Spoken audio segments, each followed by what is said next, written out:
Happy Oktoberfest from everybody here at the Way Cool Cooking School. Today in our Oktoberfest kit, we are going to walk through some really delicious recipes to help you celebrate Oktoberfest at home with your family and friends. And so we're going to start off today with making our beer cheese soup. So I've got everything here laid out from the kit that we're going to need to make beer cheese soup, and I just wanted to walk you through the ingredients really quickly before we get started and remind you of some of the things that you need to pick up from home as well. So one of the first items that you're going to need is 2 cups of milk, and so grab the milk out of your refrigerator. We've got that. You're going to need 1 cup of your favorite beer to throw into your beer cheese soup. I recommend picking up a lager. This is the Vienna style lager for Oktoberfest. You're also going to need some salt and pepper, so take out your salt and pepper shakers and get those ready to go. And then a couple of the other optional items that go really great with this recipe are our hot pepper sauce. We're using Tabasco today, and Worcestershire sauce. And so those are things that are optional to this recipe, but they do kind of kick up the flavor a little bit, and so that's for you. And then you're also going to need 1.5 cups of warm water, and that is to help you dissolve your chicken bouillon cubes to make your chicken stock for this recipe. So in addition to that, inside your kit, you got a little pouch that has garlic, cayenne pepper, dry mustard. You also received 2 carrots, 2 pieces of celery, a small onion, and then you've got your big old bag of flour that you're going to use for both this recipe and to make your pretzels later on. We're just going to use 3 tablespoons of our flour for this recipe right now. And then you also received a package of cheese. I've got mine measured out, ready to go to add into this beer cheese soup. So first thing you want to do is you want to get everything ready to go for your recipe. And then what I did is a little bit of prep work here, and I diced up my onions, celery, and carrots so that they are ready to go, and I can just make this delicious beer cheese soup. This cheese soup is great because it's creamy, it's cheesy, and then it has a lot of other really great flavors in it to kind of balance all of that out as well. So the first thing we're going to do is I'm going to take my 3 tablespoons of butter, and I'm going to put it in my big soup pot here. I used a nice enamel Dutch oven pot here, but if you've got a big soup pot, that's fine too. We are going to be adding in about 4 cups of liquid into this. So you want to make sure you at least have a 2-quart pot that you're using to put all of this yummy food in. And I'm going to turn the heat up on to medium here on our gas burner. May want to adjust the heat a little bit, but really what the first thing we're going to do is we are going to melt the butter into the pan. And to that melted butter, we're going to add all of our mirepoix. And mirepoix is the term that describes onions, celery, and carrots, and it's the base for a lot of soups and a lot of stews. So we're going to add in our mirepoix into the melting butter, let that saute a little bit and sweat until the onions become translucent and are soft. And if you've never done that before, that's okay. Really what you're looking for is that the translucent of the onion, when they're fresh, they're really white and opaque, kind of like my chef coat. And then as they kind of cook and the sugars come out of the onion and they start to get soft, you can almost see through them. Not quite, but that's the kind of translucent onion that we're looking for. And at that stage, that's when we add in our garlic.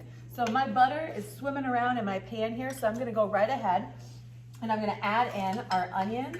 Oh yeah. I like that little bit of sizzle you hear when you add vegetables into melted butter. It's just like a happy cooking sound.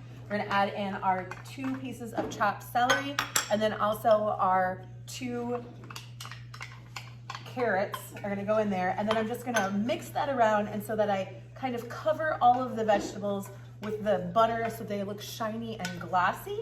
And I'll show you what that looks like here in just a second as I get them all kind of covered in here. And so we've got all of our pieces happy together. They're shiny with the melted butter, and we're gonna let that cook for about 10 minutes, 8 to 10 minutes, so that those onions get soft. And then we're gonna add in that garlic, and then we're gonna make the rest of our soup.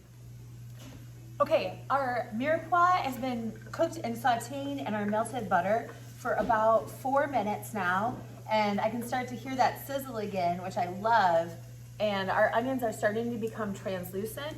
But they're not quite all the way there yet. But this is where I like to add the garlic in. Because I chopped up my garlic fairly small, I want to make sure to add that in a little bit after I add my carrots and celery and onion in, because the garlic's going to cook a lot faster than that.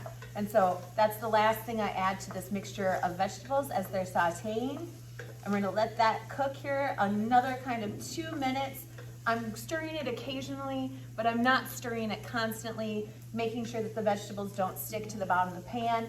If it does look like it's a little dry, you can turn the heat down a little bit, or you can even add a little bit of extra butter or olive oil or vegetable oil to help make sure that you've got everything kind of in the pan cooking inside a little bit of that oil or butter.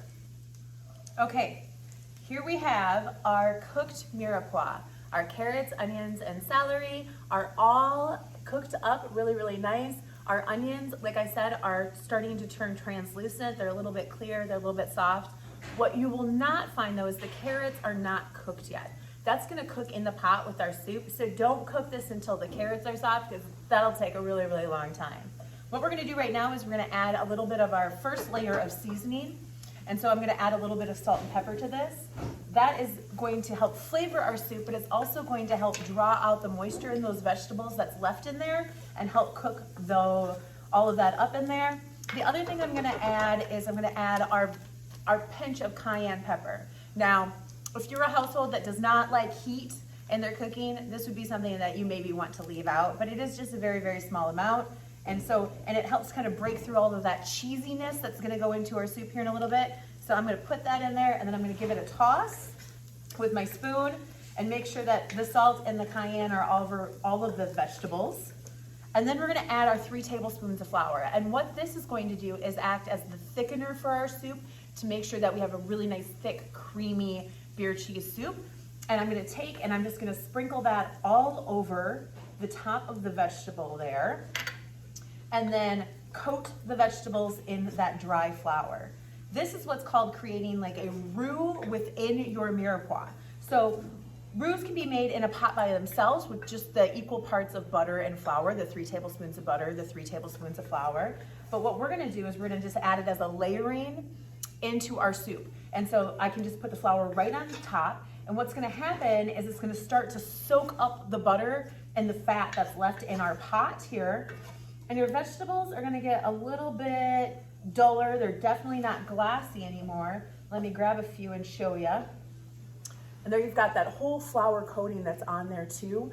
And that is going to be what activates and thickens our soup when we add our liquids in there. So I'm gonna let that cook because we have to cook it long enough that the flour is cooked, and that takes about 2 minutes.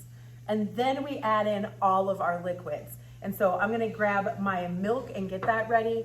I've got my bouillon cubes that have dissolved in the warm water, the 1.5 cups of warm water. So there's our chicken stock.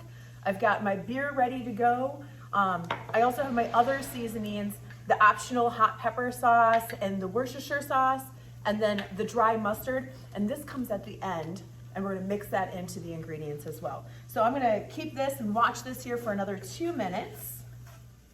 Our flour is cooked so that those proteins in the flour are really gonna activate when we add our liquids in. And now we're gonna start to add in our milk slowly. We don't wanna dump it all in. I'm gonna slowly drizzle it over the top of my pan here on top of those vegetables as I stir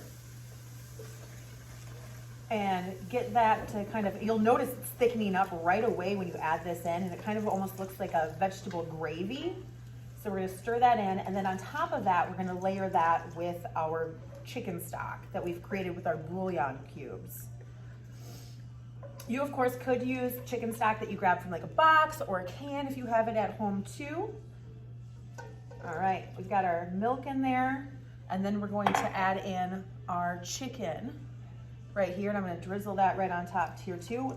Always stirring to make sure that I'm getting all of the pieces from the bottom of my pot stirred in with my liquids.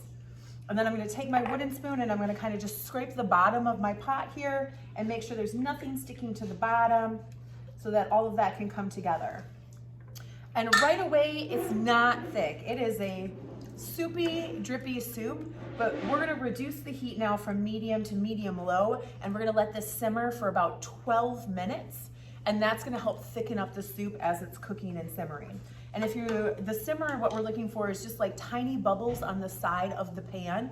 We do not want a rolling boil here, just the little tiny bubbles that are like on the side of the pan. So adjust your heat at home as you need to create that simmering effect. All right, we're gonna let this simmer for 12 minutes, and then when we come back, we're gonna add all of our signature beer cheese flavors. We're gonna add some sharp cheddar, and we're gonna add some beer, and then we're gonna add in our last minute flavoring. Okay, our soup has been simmering for about 12 minutes now. It is definitely thickening up where it's coating the back of my wooden spoon. And now what we're gonna do is we're gonna take and we're gonna add in our cheese. And so I'm just gonna take and sprinkle our shredded cheese on top of the soup and stir that into the mixture, allowing the cheese to melt. That's another thing that roux does. That roux acts with the cheese in a way so that you don't end up with stringy cheese like bad nachos, and you end up with a nice smooth soup. And that's a really kind of hard thing to get without adding the roux into your cream-based soups. So now we've got our cheese melted in there. Give it a little stir. Because it's such a fine shred on this cheese, it's very, very quick. You get that to melt really, really, really fast in your soup. And so now we're gonna add in those extra flavors we talked about. So to this mixture, I'm gonna add in our 1 cup of beer here. Pour that in there. The other thing to remember is once you get the beer in there, you really don't want it to boil, because when you bring beer to high temps really, really fast, sometimes you risk kind of scalding the beer or like burning the beer flavor, and then it kind of has like a burnt coffee flavor. And so when you add beer to it, you really want to make sure at this point it stays under the boiling point. It can still simmer and have a few bubbles on the edges, but don't bring it back up to a rolling boil. We're gonna add in our optional Worcestershire sauce here and our hot pepper sauce. And so that's just a half a teaspoon of red pepper sauce or Tabasco sauce or Crystal hot sauce, whatever hot sauce you have, maybe some Frank's hot sauce. And then it was 1 teaspoon of our Worcestershire sauce. All right, so we've got that in there. And then finally, we're gonna add in our package, our last package for this kit, which is our dry mustard. So we're gonna take and I'm gonna sprinkle that on top and stir that in. And then we're gonna let that simmer for just a little bit here and let those flavors all come together. And then you've got beer cheese soup. So also in your kit, there's a package of microwave popcorn, because beer cheese soup is really good with that little fluffy, crunchy popcorn on top. So you just go ahead and follow the directions on the package, pop your popcorn, and then when you're ready to serve this, serve it with that crunchy popcorn on top. We've got beer cheese soup. Oh, it smells so good. It really, really tastes delicious. And in addition to this, we've got our soft pretzels coming up, and then we also have our Black Forest cake. So this is a perfect meal to celebrate Oktoberfest. I'm gonna let this just kind of simmer here for a couple more minutes before I grab myself a bowl, and then we're gonna make some pretzels and some Black Forest cake coming up too.